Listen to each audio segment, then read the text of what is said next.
Terima kasih Pastor Somi yang sudah memberikan kesempatan kepada saya untuk boleh kembali berada di tengah-tengah saudara sekalian. Satu hal yang membuat saya sangat sukacita ketika saya berada di IFGF Houston, saya melihat ada sesuatu yang Tuhan terus tambahkan dan tambahkan. Saya melihat ada gairah, ada semangat, ada satu sukacita di dalam hidup saudara-saudara sekalian. Pada pagi hari ini saya ingin men-sharingkan firman Tuhan yang berbicara dengan tema 7 jenis orang yang membenci perubahan. Ya, saudara-saudara, kita tahu bahwa dunia ini, saudara suka atau tidak suka, sedang menuju kepada perubahan. Cuman sayangnya dunia ini sedang berubah ke arah yang lebih negatif, yang lebih jelek, kepada arah yang lebih mengerikan. Tapi kita sebagai anak-anak Tuhan harus berubah sebaliknya ke arah yang lebih baik dan semakin baik. Hari Jumat kemarin saya sempat sharing kepada para bapak-bapak bahwa saya melihat para bapak-bapak di Houston ini, khususnya di Amerika, saya melihat berbeda dengan para bapak-bapak yang ada di Indonesia. Tahukah saudara sekalian kalau di Indonesia saat ini sedang terjadi satu perubahan yang sangat mungkin saudara tidak pernah bayangkan bahwa di Indonesia terjadi seperti itu. Padahal kalau kita lihat negara Amerika jauh lebih maju dari Indonesia. Tapi dari segi keluarga, Indonesia jauh ketinggalan daripada Amerika. Beberapa minggu yang lalu Bapak-bapak Ibu sekalian, saya baru mendapatkan sebuah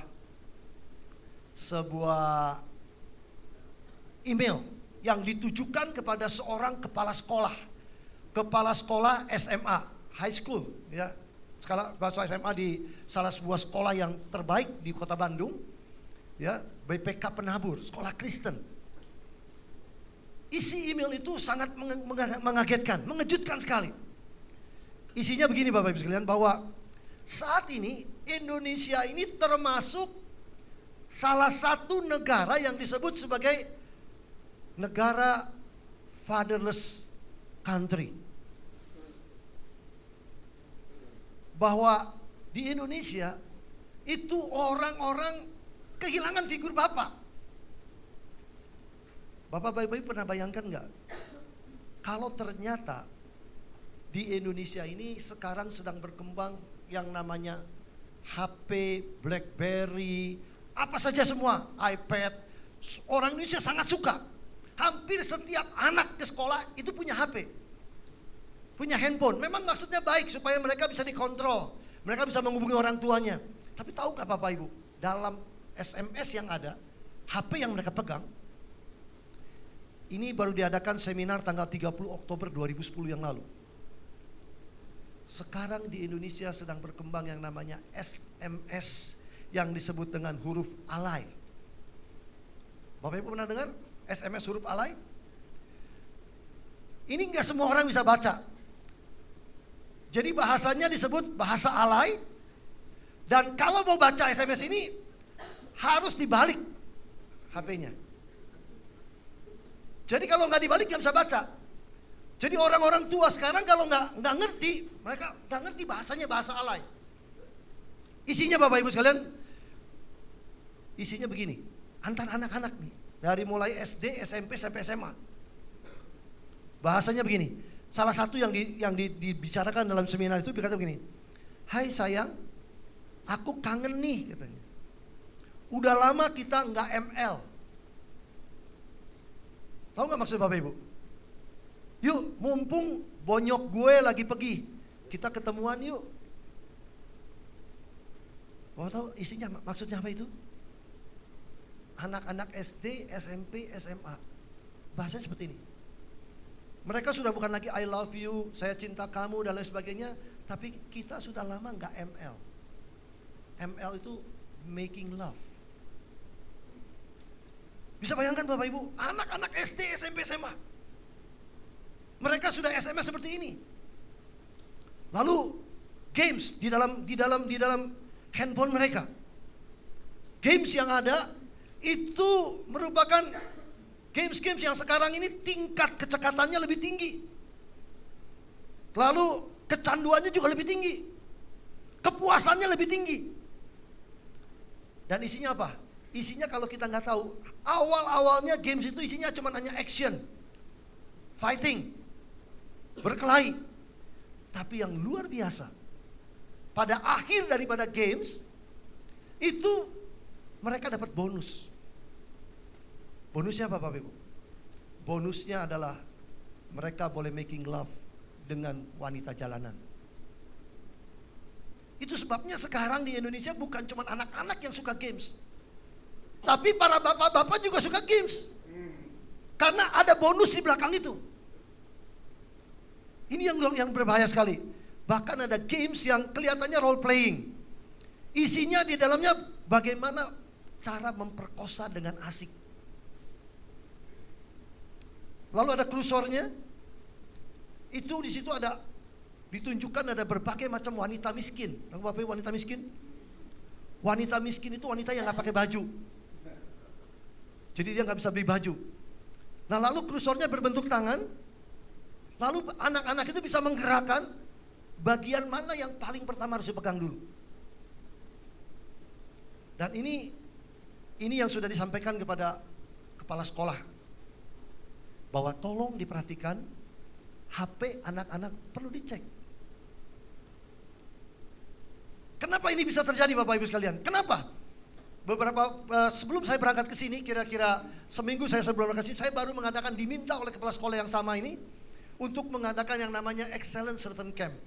Supaya ini diadakan untuk anak-anak, supaya mereka diajar untuk disiplin, diajar untuk takut kepada Tuhan, diajar untuk sungguh-sungguh bagaimana mengenal diri mereka.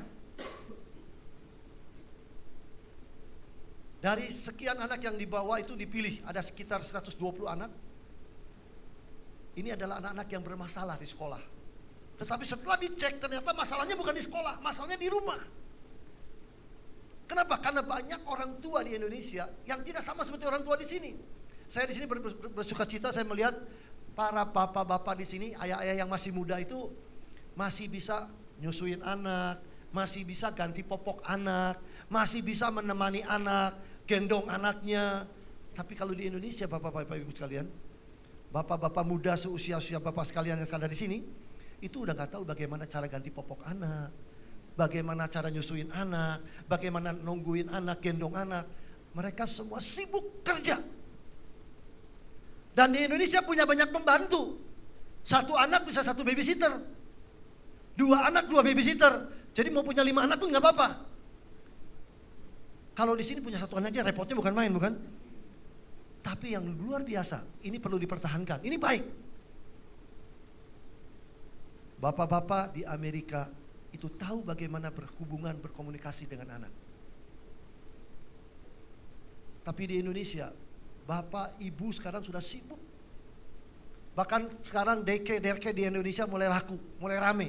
Anak ditaruh di daycare, suami istri kerja, pulang malam, anak diatur, diurus oleh pembantu.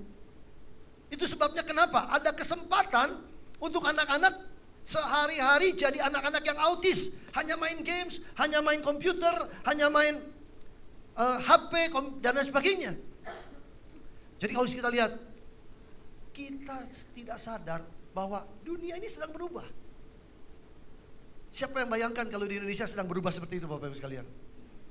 Jadi kemarin saya katakan berbahagialah Bapak Ibu yang ada di Amerika di sini, karena Bapak Ibu diharuskan menunggu anak sampai umur 12 tahun paling tidak.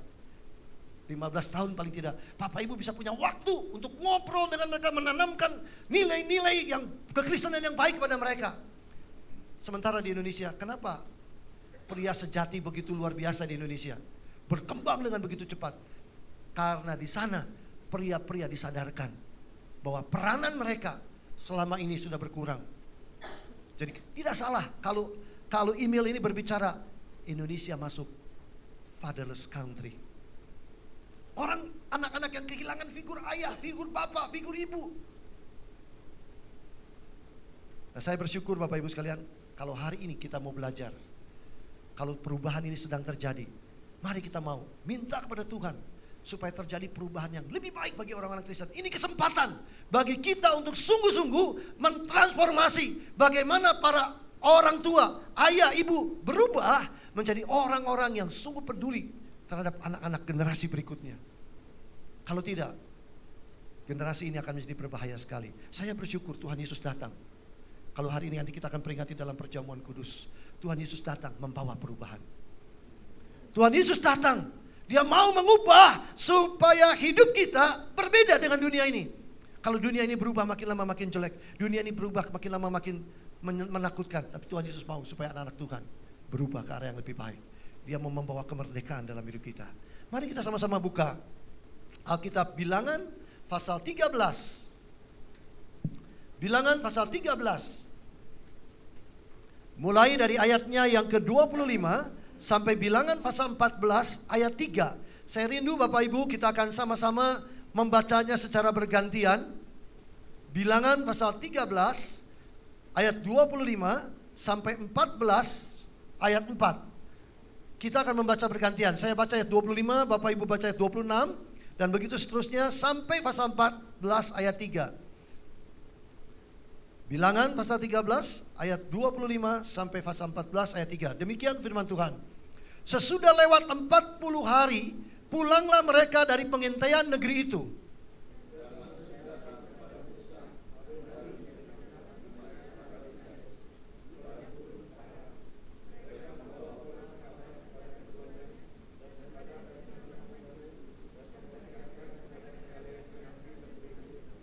Mereka menceritakan kepadanya, kami sudah masuk ke negeri kemana kau suruh kami. Dan memang negeri itu berlimpah-limpah susu dan madunya. Dan inilah hasilnya.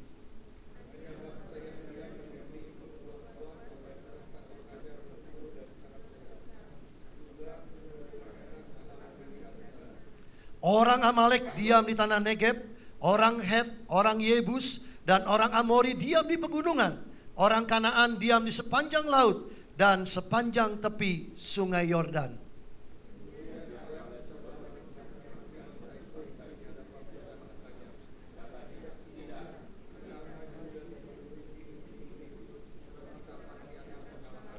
Tetapi orang-orang yang pergi ke sana bersama-sama dengan dia berkata, kita tidak dapat maju menyerang bangsa itu karena mereka lebih kuat daripada kita.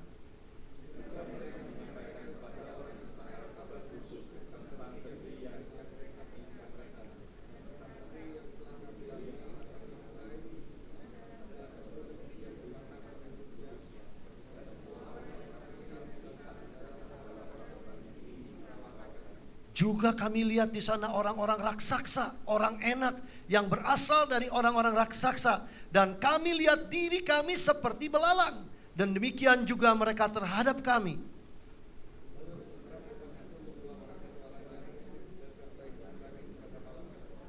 Bersungut-sungutlah semua orang Israel kepada Musa dan Harun. Dan segenap umat itu berkata kepada mereka, sekiranya kami mati di tanah Mesir atau di padang gurun ini.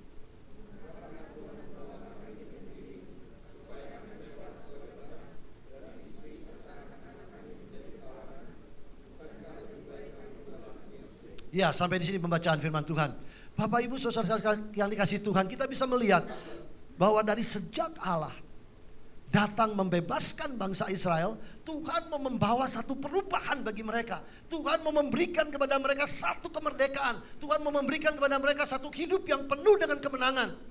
Tapi Bapak Ibu lihat, kita lihat di sini ada sikap-sikap orang-orang yang tidak mau berubah. Orang Israel termasuk salah satu orang yang tidak mau berubah, tidak mau melihat perubahan yang Tuhan mau bawa dalam hidup mereka. Tuhan mau membawa mereka ke satu negeri yang penuh susu dan air madu, satu negeri yang membawa mereka hidup bebas, hidup merdeka. Tapi orang Israel lebih suka hidup dalam perbudakan, nyaman dalam suasana di mana mereka sudah merasa cukup. Mereka sudah merasa semuanya dilengkapi oleh Tuhan, tapi tetap mereka sebagai budak. Berapa banyak dari antara kita sudah hidup seperti ini? Kalau saya mau sebut yang pertama, golongan orang yang tidak suka perubahan itu adalah golongan orang yang disebut jenis orang yang skeptis. Orang yang skeptis adalah orang-orang yang tidak mau ada perubahan dan bahkan berusaha supaya mempengaruhi orang-orang lain yang mau berubah jangan berubah. Bukankah banyak saudara orang-orang skeptis di lingkungan kita, di gereja kita, kadang-kadang juga di kantor kita, di pekerjaan kita, orang-orang yang tidak mau berubah, orang-orang yang mau tetap sama, bahkan ketika orang lain mau berubah, dia pengaruhi, jangan berubah. Ini adalah orang-orang Israel yang punya sifat, yang punya sikap seperti orang yang skeptis.